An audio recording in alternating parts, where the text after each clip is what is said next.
بسم الله الرحمن الرحيم والصلاة والسلام على أشرف المرسلين. السلام عليكم ورحمة الله تعالى وبركاته. Bonjour.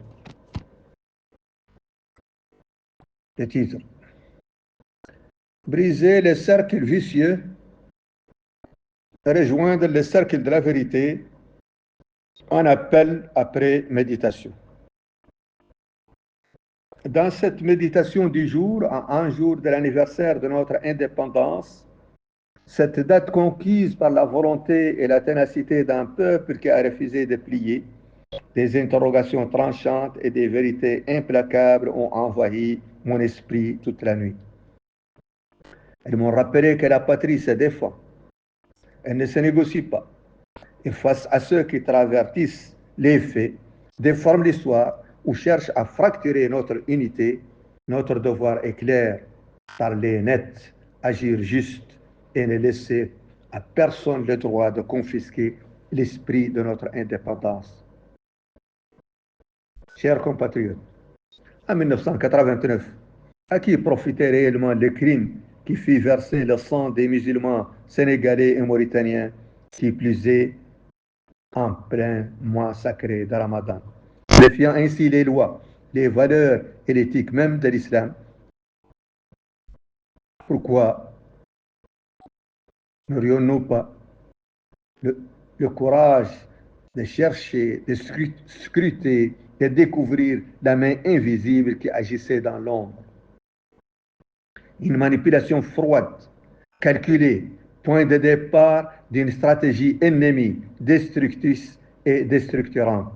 Stratégie pour laquelle on a recruté des anti-Afrique, des anti-Islam, des anti-ennemis de l'islam en Afrique, des anti-Sénégalais, des anti-Mauritanie. Ces deux pays phares, pionniers, gardiens de l'islam et de la fraternité spirituelle en Afrique de l'Ouest.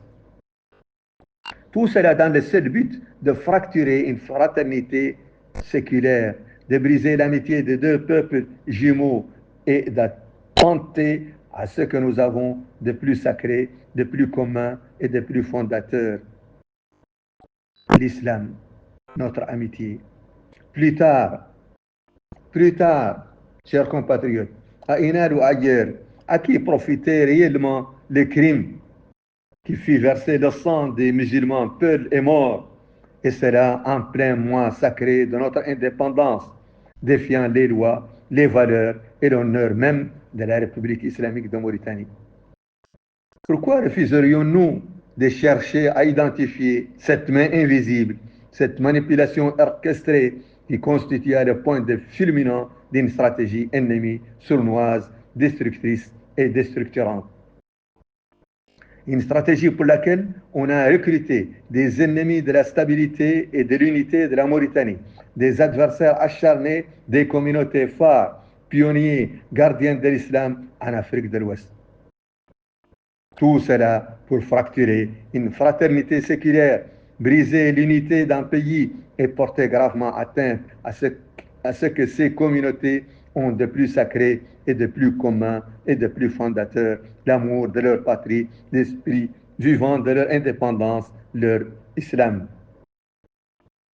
Mes chères sœurs, mes chers frères, chers compatriotes, mes frères, mes sœurs, il est temps de regarder les choses en face, se laisser manipuler pendant des décennies, se nourrir d'un deuil entretenu par des mains opportunistes et sans foi, c'est rester prisonnier d'un cercle vicieux où nos émotions servent les intérêts d'ennemis séculaires.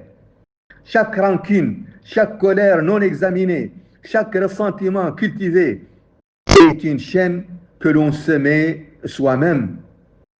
Comprenez que compromettre ce qu'il y a de plus essentiel, votre pays, votre histoire, votre avenir, pour répondre aux calculs des autres, n'est pas un acte de justice, mais une trahison envers vous-même et vos propres enfants. La véritable force n'est pas de se laisser guider par la haine ou la peur, mais de se libérer de la manipulation, de préserver ce qui nous unit, de reconstruire avec lucidité, courage et dignité ce qui a été brisé. Je reprends. Mes frères, mes sœurs, il est temps de regarder les choses en face. Se laisser manipuler pendant des décennies, se nourrir d'un deuil entretenu par les mains opportunistes et sans foi, c'est rester prisonnier d'un cercle vicieux où nos émotions servent les intérêts d'ennemis séculaires. Chaque rancune, chaque colère non examinée, chaque ressentiment cultivé est une chaîne que l'on se met soi-même. Comprenez que compromettre ce qu'il y a de plus essentiel, votre pays, votre histoire, votre avenir commun, pour répondre au calcul des autres, n'est pas un acte de justice, mais une trahison envers vous-même et vos propres enfants.